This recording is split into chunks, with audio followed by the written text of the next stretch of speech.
Às 3 da manhã do dia 6 de junho, 17 drones ucranianos OSA voaram em formação rumo à base aérea de Engels, na Rússia. Depois de 6 horas cruzando 750 quilômetros de território inimigo, esses drones operaram sem GPS, sem comunicação entre eles e sem controle humano nos últimos 30 minutos. Em poucos minutos, a inteligência artificial embarcada nesses drones mostrou que peças baratas, algumas compradas em sites chineses, podiam superar uma rede de defesa aérea que custou 2 bilhões e 750 milhões de reais, destruindo a frota de bombardeiros nucleares da Rússia. Com táticas modernas, organizadas e precisas, esse ataque não foi só uma vitória militar, mas uma prova de como a tecnologia militar barata e eficiente está evoluindo rápido. O drone principal, com uma câmera infravermelha, fixou-se nas fontes de calor do depósito de combustível Cristal. Não foi um ataque ao acaso. Sensores térmicos enviavam dados em tempo real para uma rede neural de inteligência artificial treinada com 10 mil imagens de satélite do lugar. A inteligência artificial não apenas identificou o alvo, mas mapeou tudo: tanques, tubos e detalhes técnicos. Em imagens granuladas de 640 por 480 pixels, 4 círculos brancos brilhavam no solo frio. O algoritmo da inteligência artificial marcou cada tanque, deu nomes a eles e mediu temperaturas. Tanque 4, a 16 graus Celsius. Tanque 7, a 12 graus Celsius. Tanque 12, a 11,6 graus Celsius. E tanque 1, a 13,2 graus Celsius. Uma diferença de 3,6 graus Celsius revelou algo importante. O tanque 4 estava recém-abastecido, com maior pressão de vapor, mais inflamável e com maior poder de destruição. O que tornou o ataque assustador foi sua inteligência espalhada. Cada um dos 17 drones fez essa análise sozinho, sem centro de comando, votação ou troca de informações. 17 sistemas de inteligência artificial iguais chegaram à mesma decisão. O tanque 4 era o alvo principal. Essa independência ia além de escolher o alvo. Cada drone ajustava seu caminho automaticamente para não colidir no ar. Por exemplo, o drone 1 veio de um ângulo de 270 graus. O drone 2 de 275 graus, com 5 graus de diferença para criar explosões sobrepostas, aumentando o estrago sem se chocarem, próximos o suficiente para maximizar o impacto, mas separados para evitar acidentes. Ao chegarem perto da base, o sinal de celular caiu para uma barra só. Tão longe da fronteira da Ucrânia, manter conexão com estações de retransmissão era difícil. Em 30 segundos, quando os drones desceram abaixo de 50 metros para o ataque final, passaram a funcionar sozinhos, focados no alvo. Os operadores em Kryvyi, na Ucrânia, viraram simples espectadores do plano que programaram. Cada drone, equipado com um controlador de voo chinês de R$ 489, cópia do Pixhawk comprada no AliExpress, fazia cálculos para evitar colisões 10 vezes por segundo. Sensores ultrassônicos criavam uma bolha invisível de 2 metros ao redor de cada drone, ajustando o voo para manter distância segura, mesmo com turbulência. Até ali, o sistema funcionava perfeitamente e só precisava de mais 5 minutos para vencer. A 10 quilômetros do alvo, a formação de drones mudou. De um grupo desordenado, eles formaram uma matriz de ataque precisa, como pássaros alinhando-se em um V perfeito. O objetivo não era economizar energia, mas causar o maior dano sem interferirem uns nos outros. A inteligência artificial calculou os melhores ângulos de impacto baseados na estrutura dos tanques. 7 drones subiram a 80 metros para acertar os tetos dos tanques, onde o aço tinha apenas 7,5 milímetros de espessura. 5 ficaram a 50 metros para atingir as paredes superiores, onde os vapores de combustível se acumulavam. Os outros 5 desceram a 30 metros, mirando as bases dos tanques, onde as soldas eram mais frágeis. Cada drone levava uma ogiva de 3,5 kg com núcleo de cobre, feita para perfurar aço grosso e explodir no espaço de vapor de combustível, causando o maior estrago possível. Às 3h01 da manhã, o radar russo S-400 varria o céu, mas os drones voavam abaixo do alcance do radar, escondidos pela curvatura da Terra. Os operadores de radar não viram nada. A noite estava estranhamente calma, sem aviões civis, sem transportes militares, nem pássaros, como se a natureza soubesse do perigo que vinha. Na memória do drone líder, um temporizador simples contava os segundos. Em coordenadas programadas, o piloto automático assumiu tudo. Nenhum humano podia parar o comando. Nenhum sinal de interferência podia desviar os drones. Eles seguiram as ordens finais com precisão de máquina. Mirar o tanque 4, manter 42 metros por segundo e explodir no impacto. Às 3h02 da manhã, o sinal de celular zerou. Todos os 17 drones passaram para modo autônomo total, armando suas ogivas. 17 algoritmos imparáveis agora dependiam de um milagre para serem detidos. O depósito Crystal era protegido por uma rede de defesa que custava mais que todo o programa de drones da Ucrânia. A primeira camada era o sistema S-400, de 2 bilhões e 750 milhões de reais, posicionado a 3 quilômetros a noroeste. Teoricamente, ele podia abater mísseis balísticos no espaço, aviões furtivos a 400 quilômetros e mísseis de cruzeiro voando baixo. O radar 92N6E do S-400 emitia energia suficiente para bloquear sinais a 10 quilômetros, mas a realidade não era tão impressionante quanto a propaganda. A 50 metros de altitude, o S-400 podia detectar alvos a 28 quilômetros em condições perfeitas. Naquela noite, prédios e inversões térmicas bagunçaram as ondas de radar, reduzindo o alcance para 20 quilômetros. Alvos voando baixo eram quase impossíveis de rastrear por causa de interferências de construções, árvores e camadas de ar quente e frio, como procurar uma agulha em um palheiro. Mesmo que detectados, era difícil precisar a posição dos drones. Quando apareceram no radar, faltavam menos de 5 minutos para o impacto. Tempo suficiente para enfrentar um caça, mas inútil contra um enxame de drones quase invisíveis. O computador do S-400 analisava uma biblioteca com 10.000 assinaturas eletrônicas de aviões e mísseis coletadas por décadas. Um F-15 a 80 km? Fácil.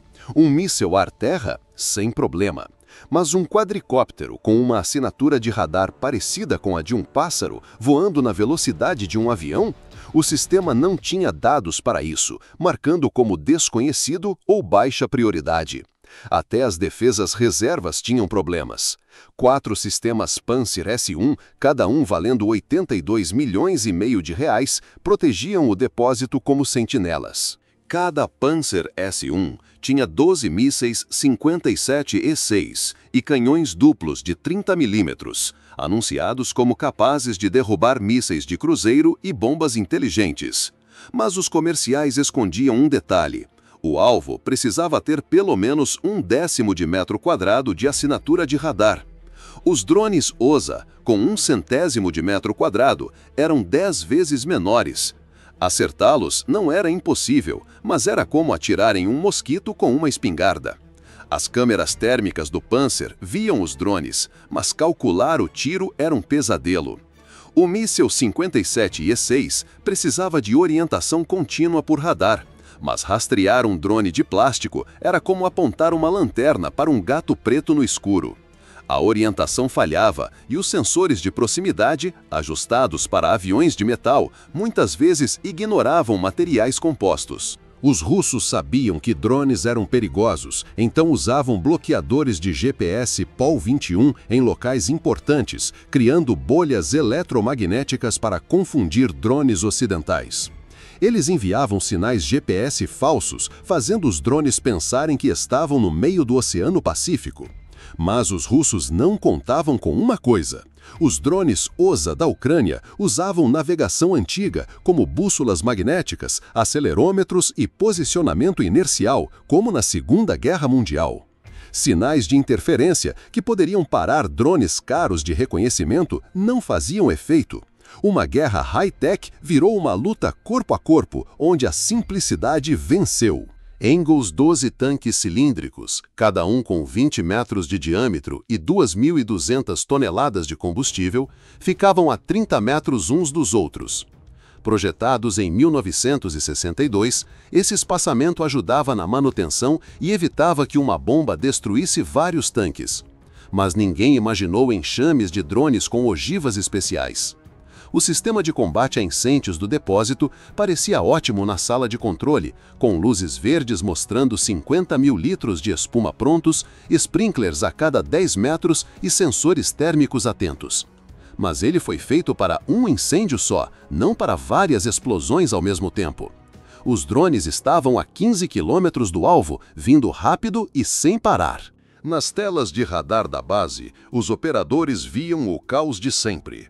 Pássaros migrando, camadas de temperatura criando sinais falsos como fantasmas. Nesse barulho eletrônico, 17 ameaças reais mantinham uma formação perfeita, não por serem invisíveis, mas por serem simples demais para o radar.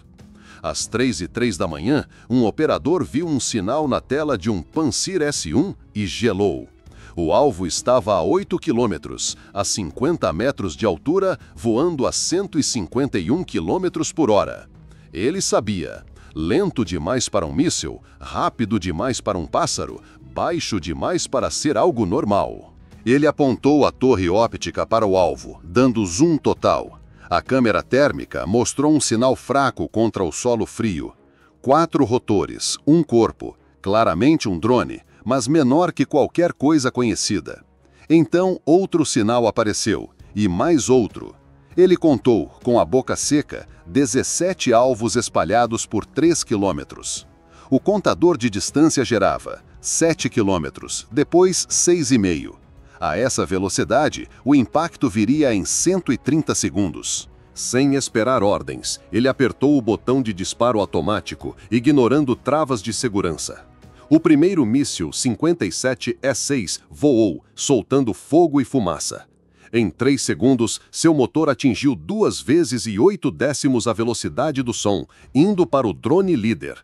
Mas algo deu errado. O sinal de radar piscava como uma lâmpada fraca. O míssil não conseguia travar em um alvo quase invisível eletronicamente. A 2 quilômetros, o sensor do míssil tentou calcular. Ele precisava de um alvo maior para explodir. O drone OSA era pequeno demais e foi ignorado. O míssil, que custava milhões, passou a 3 metros, perto o suficiente para balançar o drone, mas não para destruí-lo. O sistema atirou de novo. O drone fez uma manobra programada, subindo 20 metros em 2 segundos, depois mergulhando 30 metros. O computador do míssil, esperando um avião comum, perdeu o alvo. Outro míssil caro sumiu na escuridão. Por todo o depósito, 3 outros Pantsir começaram a atirar. O céu virou um show de fogos, com mísseis caçando sombras. Balas de canhão de 30 milímetros faziam arcos dourados. Mas acertar um drone a 3 quilômetros com canhões era como jogar dardos em uma mosca no quintal. Um acerto por sorte era possível, mas gastaria muita munição. As balas explodiam após 4 segundos, deixando nuvens de fumaça preta como prova do fracasso. O sistema Thor M2 ligou seu radar procurando alvos, mas tinha o mesmo problema. Os drones voavam baixo demais para seu alcance mínimo. Feito para rastrear 48 alvos ao mesmo tempo, ele via só sinais fracos, nunca claros o suficiente. Às 3h06 da manhã, a sorte ajudou por um momento. Um sensor de míssil pegou um drone virando, mostrando sua maior assinatura de radar. A ogiva explodiu, soltando 50 mil pedaços. O drone virou uma bola de fogo laranja, espalhando pedaços de plástico queimando pela estepe. 16 drones sobraram, agora a 3 quilômetros do alvo, fora do alcance mínimo dos mísseis. Os russos só tinham os canhões de 30 milímetros, mas atirar na direção do depósito arriscava acertar seus próprios tanques. A formação de drones se ajustou com precisão, espalhando-se para dividir o fogo inimigo. Alguns subiram para atacar de cima, outros voaram rente ao chão. O enxame perdeu um drone, mas não hesitou. Algoritmos não sentem perda, eles recalculam. Às 13h07 da manhã, a defesa russa enfraqueceu. Os mísseis estavam acabando e os canhões superaqueciam, brilhando vermelhos. A chance de acertar caiu para quase zero. Os defensores só podiam olhar enquanto 16 drones entravam na fase final, cada um focado em uma parte do depósito. Às 13h08 da manhã, o drone líder atingiu o tanque 4.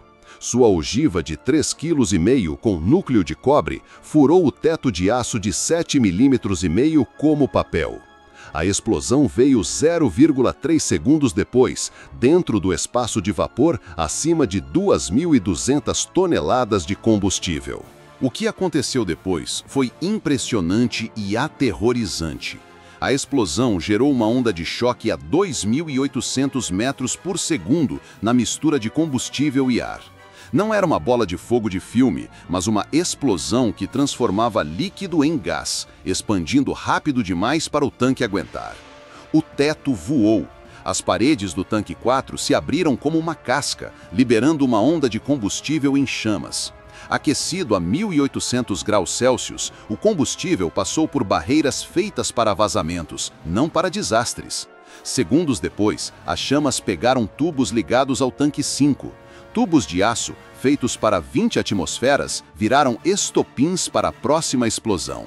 O segundo drone acertou o tanque 1 após 10 segundos, depois o tanque 7, depois o tanque 12, cada ataque cronometrado para criar um efeito cascata. O sistema de combate a incêndios do depósito ligou, jogando espuma a 10.000 litros por minuto, mas era como jogar água em um vulcão. A espuma acabou em 90 segundos, cobrindo só 1/4 do fogo. As temperaturas eram surreais. A 100 metros do incêndio, a energia radiante chegava a 50 kW por metro quadrado, suficiente para queimar madeira sozinha. Caminhões de bombeiros de Engels não passavam de 500 metros, com a pintura derretendo. As equipes só podiam ver seus termômetros travarem no máximo. Sob as tubulações do depósito, o combustível de tanques intactos alimentava o fogo. Válvulas de emergência dos anos 1960 derreteram e falharam. Cada falha jogava toneladas de combustível nas chamas. Às 3h18 da manhã, o tanque 6 explodiu em uma nuvem de vapor e líquido fervente. Não só pegou fogo, detonou. Era um combustível especial para bombardeiros Tu-160 e Tu-95MS, com aditivos para voos a 15.000 metros em temperaturas abaixo de zero, impossível de substituir por combustível comum. Com custo baixo, a Ucrânia chegou a 750 quilômetros para parar a frota nuclear russa. Todo comandante de base aérea, de Murmansk a Vladivostok, agora tinha uma pergunta assustadora. Se drones de plástico viajavam 600 quilômetros e Moscou ficava a apenas 700 quilômetros da Ucrânia, o que viria depois? Esse ataque não foi só uma derrota tática, mas um alerta sobre como defesas caras são frágeis contra armas simples e inteligentes. Na guerra moderna, às vezes, a simplicidade é o segredo da vitória.